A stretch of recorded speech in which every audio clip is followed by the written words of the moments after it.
क्षणभंगुर जीवन की कलिका कल प्रात को जाने खिली न खिली। मलयाचल की शुचि शीतल मंद सुगंध समीर चली न चली।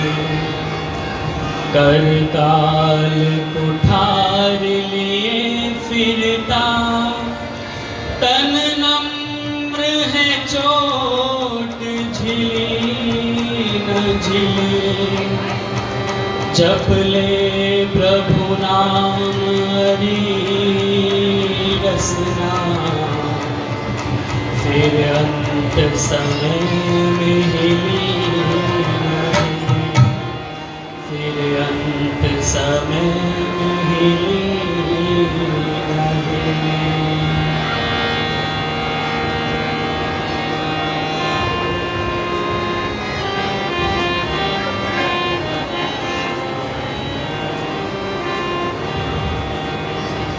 उस प्रभु की है कृपा बड़ी याद कर ले घड़ी को घड़ी। उस प्रभु की है कृपा बड़ी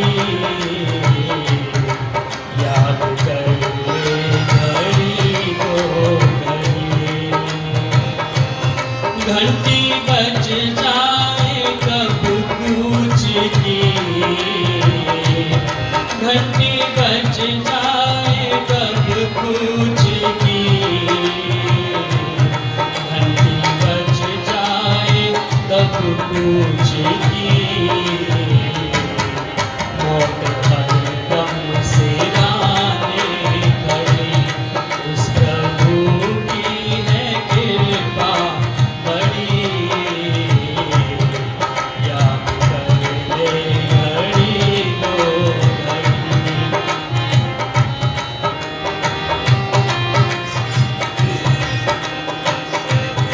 किन शुभ कर्मों का फल है ये तुझे मानव का चोला मिला। किन शुभ कर्मों का फल है ये तुझे मानव का चोला मिला। जो आया है जाएगा वो खत्म होगा न ये सिलसिला।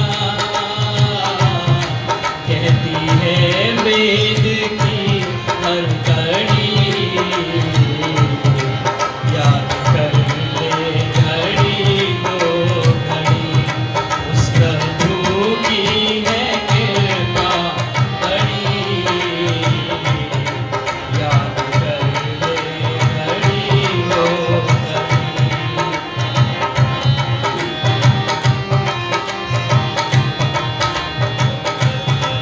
इस जवानी पे इतरा न तू बातों बातों में मुक जाएगी। इस जवानी पे इतरा न तू बातों बातों में मुक जाएगी। उभरा सीना से उड़ जाएगा और कमर तेरी झुक जाएगी। कमर झुक जाएगी एक करके चलेगा छड़ी याद कर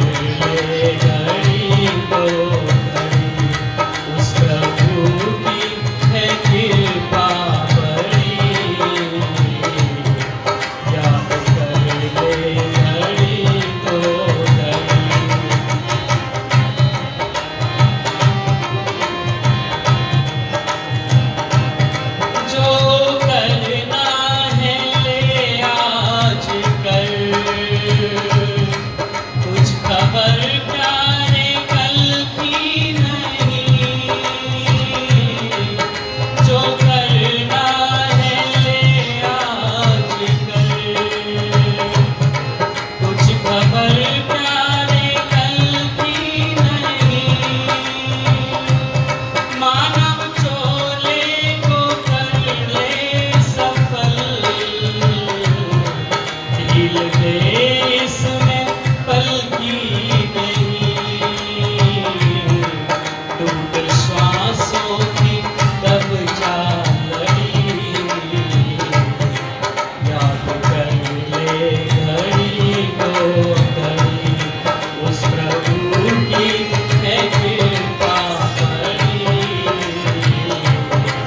याद कर ले घड़ी को घड़ी, उस प्रभु की है कृपा बड़ी।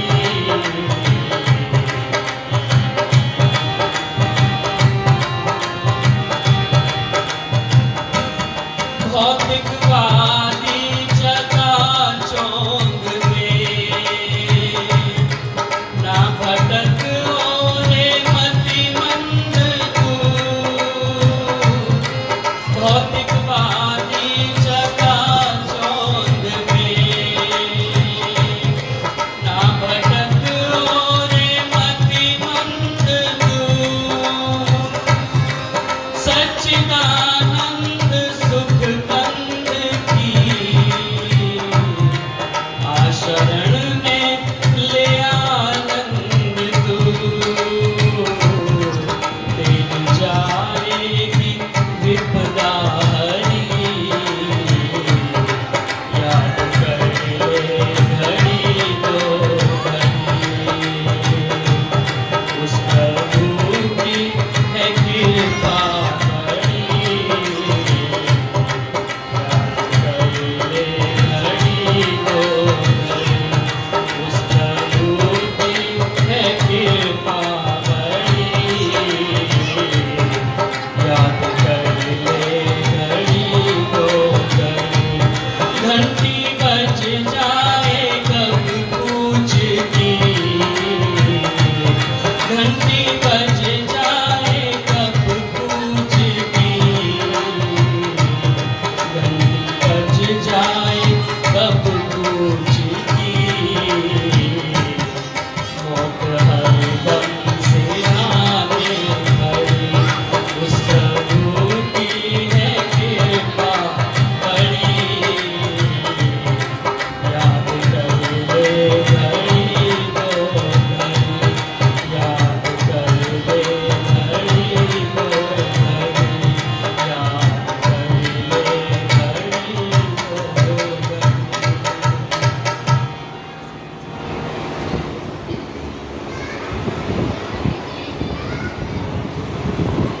उस प्रभु की है कृपा बड़ी, याद कर ले घड़ी दो घड़ी।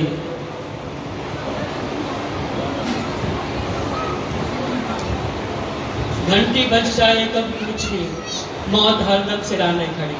भाई बच्चा किसका एक बार देख लेंगे।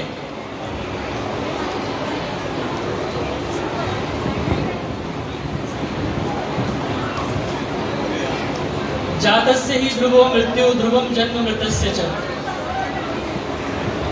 जो आया है संसार से उसका जाना निश्चित है, और जिसकी मृत्यु हुई है उसका जन्म होना भी निश्चित है। ये परमपिता परमात्मा की शाश्वत व्यवस्था है।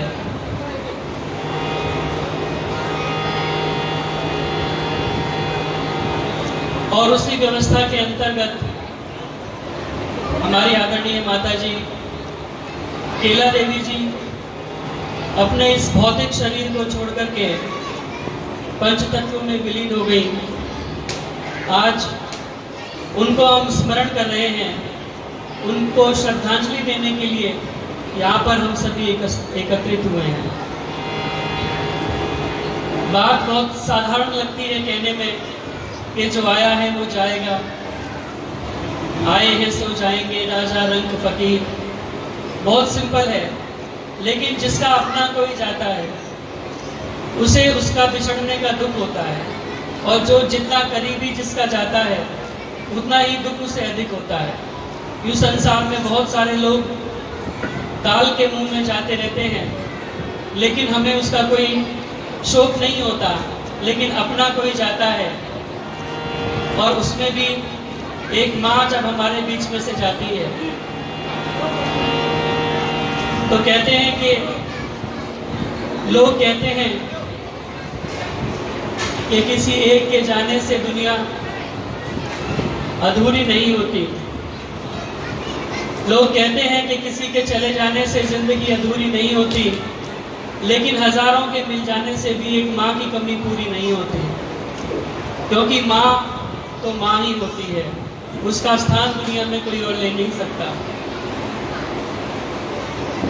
अगर हो सके तो ये कूलर बंद कर दीजिए घर का, बेशक आवाज बहुत ज्यादा। माँ तो माँ होती है, माँ का स्थान दुनिया में कोई और ले नहीं सकता। इसीलिए बच्चों को पता रहता है कि उनकी माँ जब उन्हें छोड़ करके जाती है तो किस प्रकार का दुख उन्हें होता है। माँ को किसी की उपमा नहीं दी जा सकती, किसी की उपमा हम देते हैं, लेकिन माँ तो कहते हैं कि माँ को कोई उपमा नहीं दी जा सकती। पंडित शोभाराम प्रेमी जी मेरठ के बहुत अच्छे भजन लेखक गायक हुए हैं, उन्होंने कुछ पंक्तियां लिखी हैं। माँ तो माँ क्या धूप माँ, हर उपमा उप रह जाती है। माँ तो माँ क्या धूप माँ, हर उपमा उप रह जाती है। अनुपम माँ, माँ की उपमा से वाणी चुप रह जाती है। अंत में ये कह जाती है, अंत में ये कह जाती है, इस ऋण से ऋण होना है कठिन, कभी भी नहीं उतार सकोगे तुम अपनी माता का ऋण। तन मन धन जीवन कण कण अर्पण सब आप करो निश दिन, कभी भी नहीं उतार सकोगे तुम अपनी माता का ऋण। कहते हैं माँ तो माँ होती है, माँ तो माँ क्या दूँ उपमा, हर उपमा उप रह जाती है, क्योंकि उपमा में तो पहले ही उप लगा हुआ है। अगर मैं चांद से माँ की उपमा दूँ तो कहते हैं चांद के अंदर तो दाग होता है, लेकिन माँ के अंदर तो किसी प्रकार का कोई दाग नहीं होता, पूरी तरह से निष्कलंक निष्कपट माँ होती है। अगर मैं सूर्य से माँ की उपमा दूँ तो सूर्य के अंदर तो बहुत ज़्यादा गर्मी होती है, बहुत ज़्यादा तेज होता है, लेकिन माँ के पास तो बच्चा चाहे कितना भी विवल हो करके, निराश हो करके माँ के पास आए, लेकिन माँ के आंचल में बैठ करके एकदम शांत हो जाता है। माँ तो इतनी शीतल होती है। अगर मैं पर्वत से माँ की उपमा दूँ तो पर्वत तो बहुत कठोर होता है, लेकिन माँ तो बहुत नरम दिल होती है, बहुत कोमल होती है।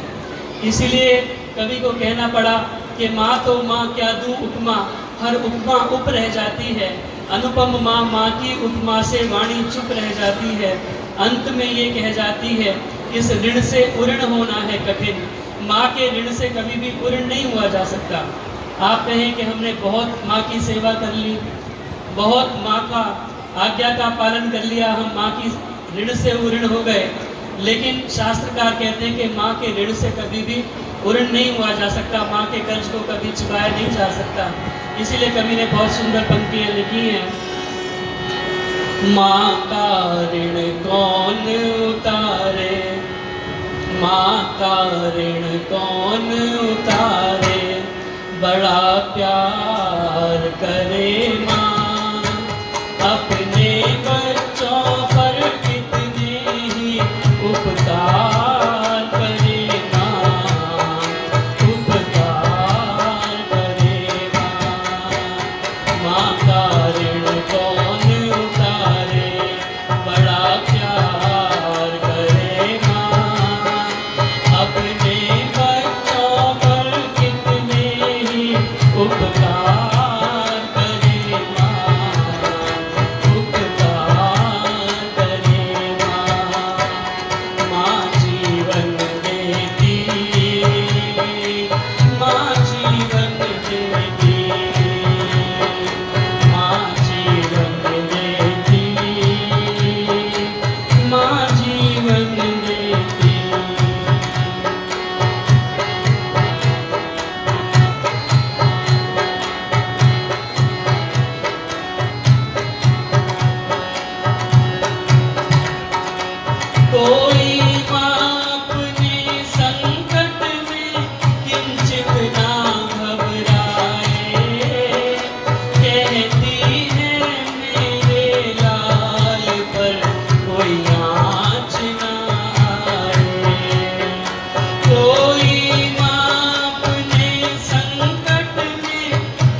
कितना घबराए, कहती है मेरे लाल पर कोई आँच ना आए।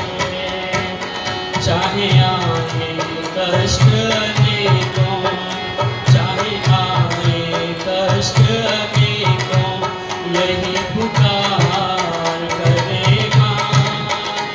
अपने बच्चों पर कितने ही उपकार करे माँ, उपकार करे माँ। माँ का ऋण कौन उतारे, बड़ा प्यार करे माँ। अपने बच्चों पर कितने ही उपकार करे माँ।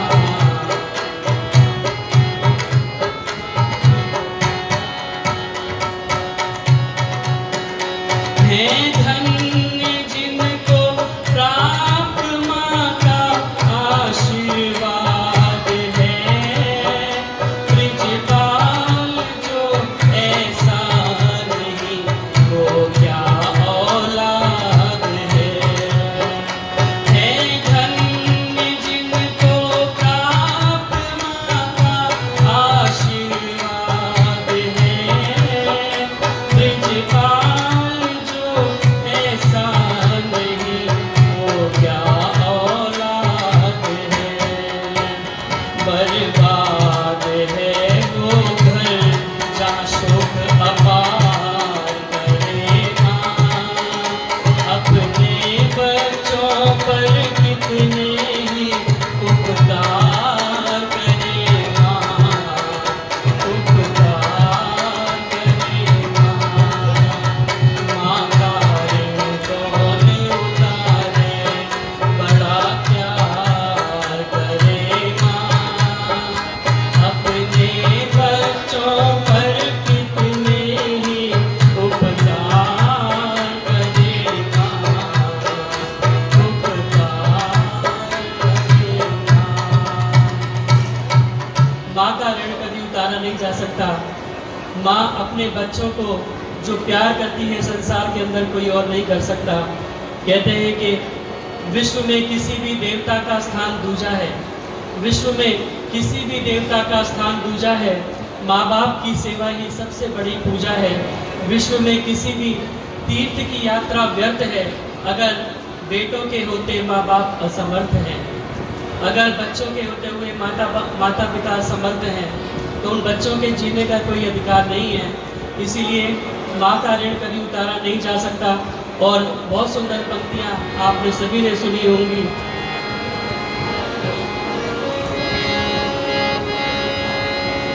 दुखन लागी है माँ तेरी अखियाँ, दुखन लागी है माँ तेरी अखियाँ। मेरे लिए जागी है तो सारी सारी रतियाँ, मेरी निंदिया पे अपनी निंदिया भी तूने मारी है। ओ माँ, ओ माँ, ओ माँ, ओ माँ।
कितनी अच्छी है, तू कितनी भोली है, प्यारी प्यारी है। और वो माँ अपना पूरा जीवन सादगीपूर्ण तरीके से व्यतीत करके एक धर्मनिष्ठ माँ के रूप में मुझे कई बार उस माँ के आशीर्वाद का सौभाग्य प्राप्त हुआ, क्योंकि इस परिवार के साथ बहुत लंबे समय से जुड़ाव रहा। सैनिक कॉलोनी में रहते हुए आदरणीय राजेंद्र जी के साथ में मिल करके बहुत सारे कार्यक्रम हमने किए। आर्य समाज के माध्यम से भी और भी बहुत सारी धार्मिक सामाजिक संस्थाओं के साथ में ये पूरा परिवार हमेशा जुड़ा रहा। आदरणीय बाबूजी श्री बीरम सिंह राघव जी, उनका भी बहुत सारा आशीर्वाद हमें प्राप्त हुआ। और माता जी का भी, उन दोनों की 60वीं वर्षगांठ हमने मनाई थी।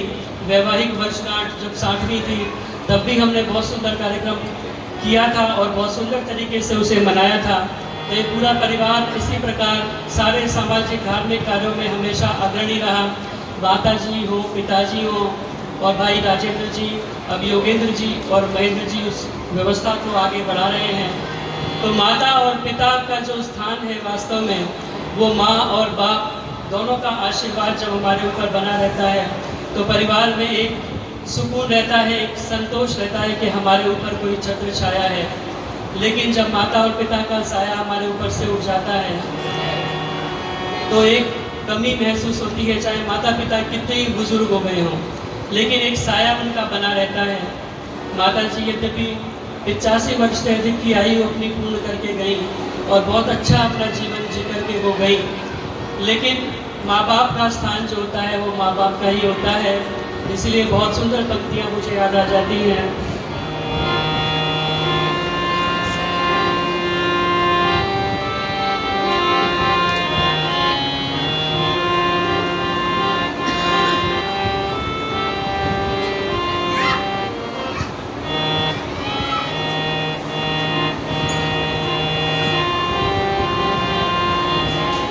मुझे इस दुनिया में लाया, मुझे बोलना चलना सिखाया। ओ मात पिता तुम्हें वंदन, मैंने किस्मत से तुम्हें पाया। मुझे इस दुनिया में लाया, मुझे बोलना चलना सिखाया। ओ मात पिता तुम्हें वंदन, मैंने किस्मत से तुम्हें पाया। ओ मात पिता तुम्हें वंदन,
माँ बाप की आँखों से मैं आंसू बनकर न गिरूंगा। माँ बाप की आँखों से मैं आंसू बनकर न गिरूंगा। माँ बाप का दिल जो दुखा दे मैं ऐसा कुछ न करूंगा। माँ बाप का दिल जो दुखा दे मैं ऐसा कुछ न करूंगा। माँ बाप के रूप में मैंने भगवान को जैसे पाया।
ओ माता पिता तुम्हें वंदन, मैंने किस्मत से तुम्हें पाया। और वास्तव में किस्मत वाले ही हैं जिन्होंने ऐसे माता पिता को प्राप्त किया।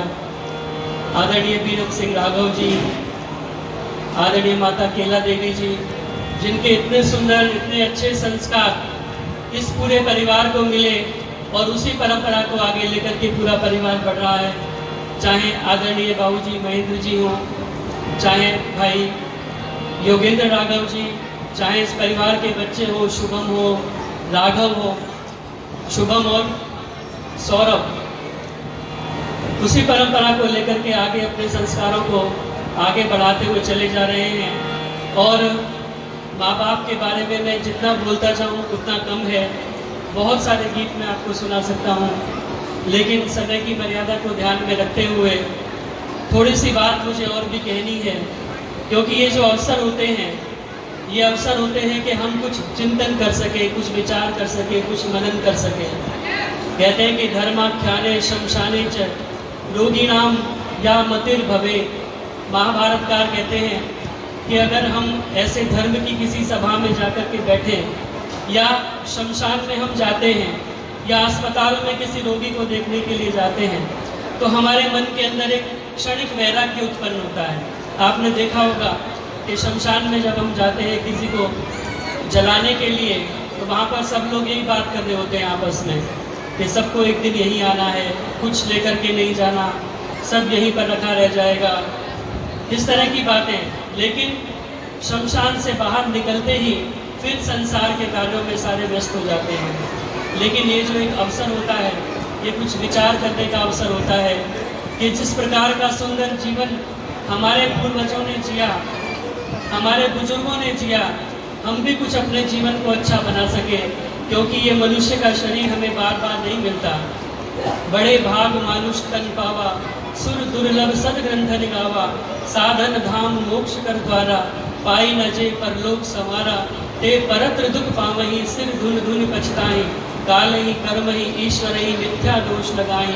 कहते हैं कि जो इस मनुष्य के शरीर को प्राप्त करके भी इसे अच्छे कार्यों में नहीं लगा पाता, कुछ परोपकार नहीं कर पाता, कुछ पुण्य के कार्य नहीं कर पाता, उसे बाद में फिर पछताना पड़ता है। लेकिन बाद में पछताने से कुछ होता नहीं। फिर पछताए होत क्या जब चिड़िया चुग गई थे, आए थे फूल चुनने हम बागे हयात में, आए थे फूल चुनने हम बागे हयात में, दामन को खारजार में उलझा के रह गए, बर्बाद यूं ही कर दिए बरके किताबें ज़िंदगी, कुछ हम ही ने फाड़ डाले कुछ हवा में उड़ गए, उम्र दराज मांग कर लाए थे 4 रोज़, 2 आरज़ू में कट गए 2 इंतज़ार में। पूरा जीवन हमारा इसी प्रकार चला जाता है और बाद में फिर हमें पछताना पड़ता है। इसीलिए आइए समय रहते कुछ हम विचार करें कि ये मनुष्य का शरीर हमें क्यों प्राप्त हुआ है, हमारे जीवन का लक्ष्य क्या है, हम क्या करने आए थे और हम क्या करने में लगे हुए हैं। क्योंकि ये संसार जो है सारा, कहते हैं हिरण्यमयेन पात्रेण सत्यस्याभिहितं मुखम, ये सारी संसार की जो चकाचौंध है इसी में फंस करके हम रह जाते हैं और अपने जीवन का जो लक्ष्य है उसे भूल करके न जाने क्या क्या करने में लग जाते हैं। इसलिए एक बहुत सुंदर गीत अनिरुद्धाचार्य जी अक्सर बोला करते हैं, आपको भी बहुत लोगों को याद होगा, हमारी माताएं बहुत सुना करती हैं अनिरुद्धाचार्य जी को, तो मेरे साथ बोलने का प्रयास करेंगे जो बोल सकते हैं। मान मेरा कहना नहीं तो पछताएगा, माटी का खिलौना माटी में मिल जाएगा। मान मेरा कहना नहीं तो पछताएगा, माटी का खिलौना माटी में मिल जाएगा। मान मेरा कहना नहीं तो पछताएगा, माटी का खिलौना माटी में मिल जाएगा।